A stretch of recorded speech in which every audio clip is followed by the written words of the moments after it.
My motivation for starting videoing people in catalysis was primarily due to the failure to get Emmett at a meeting I organized to honor him.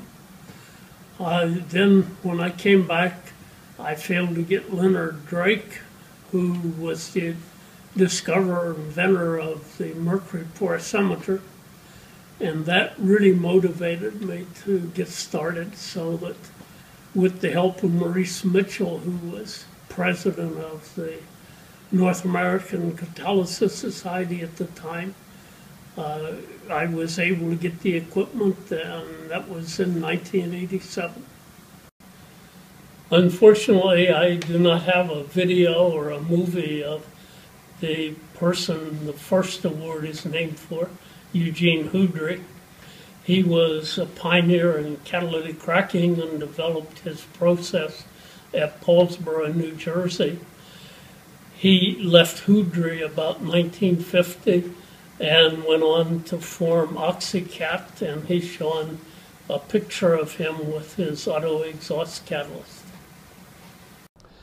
The first award was the Emmett Award for excellence in academic research in catalysis. Emmett is a perfect role model for this award in that he excelled in research. His results are just as accurate today as they were when he developed them. His work has stood the test of time. I was able to get 6 one-hour lectures Emmett gave at Oak Ridge National Lab, and an example of his ability to handle questions is shown. Could you elaborate a little, Dr. Emmett, on the statement you made whereby the hydrogen in your lanthanum nickel compound is denser than it is in normal liquid hydrogen? This is a statement that's frequently made, but I wasn't satisfied with the statement, so I calculated out the density of LaNi5H5. 5 hydrogens tucked into the 5 nickels. And the density of these materials goes up, I guess, to the range of 6 or 7 grams per cubic centimeter. And it just turns out that if you take a mole of this material, which will have 2.5 moles of hydrogen, and calculate out the space that it occupies, and the space occupied by liquid hydrogen, that this statement is true, is something more than 50% higher compaction of hydrogen than corresponds to liquid hydrogen. Michel BOUDART, like his thesis advisor at Princeton University, Sir Hugh Taylor, was a very well-organized scientist, as the following video will show. We have continue over the years to look for more examples of structure insensitive and sensitive reactions. The best example of a structure-sensitive reaction, which we have been able to find, is the ammonia synthesis. Professor Robert Burwell was a true academic researcher and excelled in designing catalysis experiments. How would you describe Sir Hugh Taylor? Well, Taylor, of course, first he was a very busy man. He had usually lots of things going on. But nevertheless, he came through the laboratory every day once.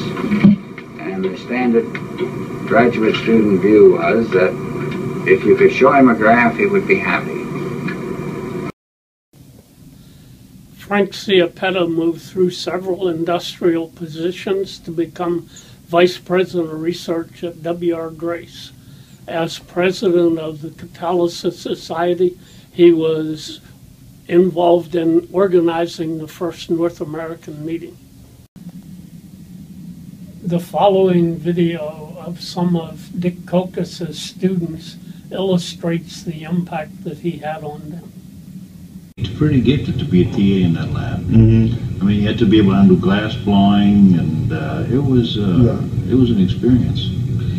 Was Dick teaching freshman chemistry when you came to? Yeah. Yeah.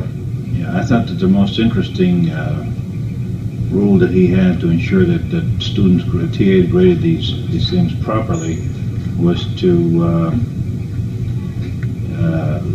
if the students had a complaint, they had to come in at 6 o'clock in the morning on Monday to answer the complaints. For 100 years, Irving Winder has excelled in research and management. You describe some of the people at Bureau of Mines when you went there. Keith Hall, Milt Main. Worked with Bob Anderson, and Bob was in charge of Fischer-Tropsch work, and he had a great whole series of Fischer-Tropsch reactors lined up. A fellow named Floyd Schultz, who had worked with Paul Emmett,